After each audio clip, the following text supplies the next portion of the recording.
So Tommy, you of course know what this is. This is the all-conquering Honda Type R, the top of the line Civic, the one that is track focused, the one that has 300 horsepower, 300 pound-foot of torque, the one that, well, is the top of the line big dog Honda Civic. But there is news. Yeah, this is a monster hot hatch, but new for this year at the 2020 Chicago Auto Show, we have a new Civic Type R. So take a screenshot in your head of what that looks like.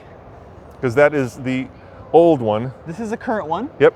And let's go take a look at the facelifted one, which is just over here. Now the one thing I do want to stress is if you want to see the inside, you're going to have to look the inside of this one because the new one is not open yet. They have not revealed the inside. So I don't think there's going to be a lot of changes to the new one, but it is locked. Yeah, and they say they have more news coming in the next couple weeks. One of the things, of course, that makes this a very interesting, I would say as much as controversial car, Tommy, is the fact that it is, well, very boyhood racer. I mean, this just screams, look at me, I've got a lot of airflow management that I'm doing. But you're probably more interested in the new one. So let's walk on over to the new one and let's show them the differences. So the first difference you'll notice, and maybe you'll see it peeking out from over there, is the color. And this is a really great color for the new Civic Type R. This is Boost Blue. Quite honestly, it looks a lot like the Volkswagen Rabbit GTI blue, but it's such a striking color. It's almost electric blue. I really dig it with the red accents as well. So on the rear, you're going to be hard pressed to find a lot of changes. Most of the changes are actually in the front of the car. Well, let's start at the rear and let's show them the back of the vehicle. And this one, well, loud would be an understatement, Tommy. Amazing would be the right word. It's brilliant. People will see you coming from a mile away. And let's face it, Tommy, when I was your age, I probably would have been over the moon to drive a car like this. Now that I've reached a certain age, and I'm not saying what that certain age is, this may be a little too, shall we say, loud for my demographic. No, I think it's brilliant. I like the dual spoilers still. I like the 3 exhausts coming right out the center. This car was really special when it came out. We saw huge dealer markups and a lot of excitement around the Civic Type R because we really hadn't seen one in the US for a long time. So it's great to have one.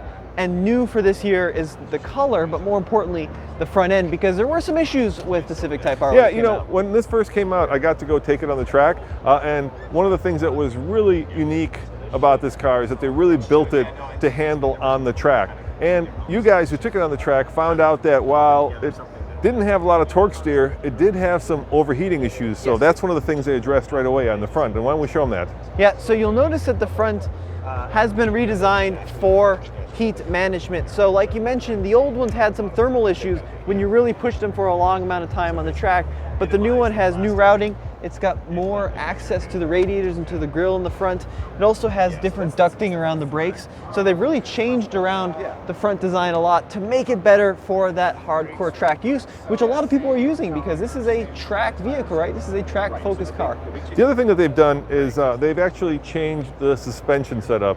So if I remember right, this car actually wasn't too bad on the road. It was great on the track. It is great on the track, but it didn't beat you up on the road. But now the new suspension tuning actually makes it a little bit more compliant on the road while still keeping that kind of track focused, hardcore off-road ability that's kind of baked into this vehicle. I would say on-road ability. I don't know about off-road ability. Yeah, never mind, not off-road, on-track ability. On-track ability. Now, I can't show you the inside. This model is actually locked, so that leads me to believe that maybe there are some changes on the inside they're not telling us about. But let us know in the comment section below, what do you think of this new Civic Type R design? It's just a super mild refresh. It's not a huge change. So, you know, the engine is basically the same. Most of the bodywork is the same. Just that changes to the front. You know, that should be the big difference. You know what is important to me though, Tommy? And that is that once upon a time, this vehicle was the forbidden fruit. I remember when it first came out, dealers were getting up to $30,000 of markup on essentially a $35,000, $40,000 car, right? Right. And they're still selling every one that they can get because for a long time, only the Europeans got this car. It's built in England. Or the Japanese. And the Japanese, yeah. And now that it came over here, we finally have a vehicle that is worthy of the Type R badge. Right. And I'm glad that they're continuing to upgrade it because let's face it, a lot of the sports cars, a lot of the hot hatches have gone away, and it's great that Honda's committed to this segment, because even though, you know, I feel like this is a little too boyhood racer for me, deep down in my heart, I still lust for this car because it only comes one way, and you know what that is, right? Manual transmission. Exactly. There is no automatic. So I think you got to stamp your car guy or car gal cred if you're actually going to get behind the wheel of this. And unlike many other cars now, it's still front-wheel drive, which is unique, right? A lot of the cars, Subaru has gone all-wheel drive. The Volkswagen is all-wheel drive. The RS was all-wheel drive. We don't get it anymore. But this is a traditional front-wheel drive hot hatch that shows that you are a true car guy or car gal. I agree. You know, I would love to see an all-wheel drive version being in the US, but currently still front-wheel drive for this new refresh. And thank you so much for watching. Let us know in the comment section below what you think of this new model. Yeah, and you know, we just showed you both. I think the biggest difference in my mind right now, it's so subtle, is the color. The color is pretty cool. Yeah. Boost blue, right? Yeah, Boost Blue. All right, see you guys next time, and check out TFL Car, TFL Now, TFL Truck, TFL Off-Road, and of course TFL Classics for all your news, views, and TFL reviews. See you guys next time. Ciao.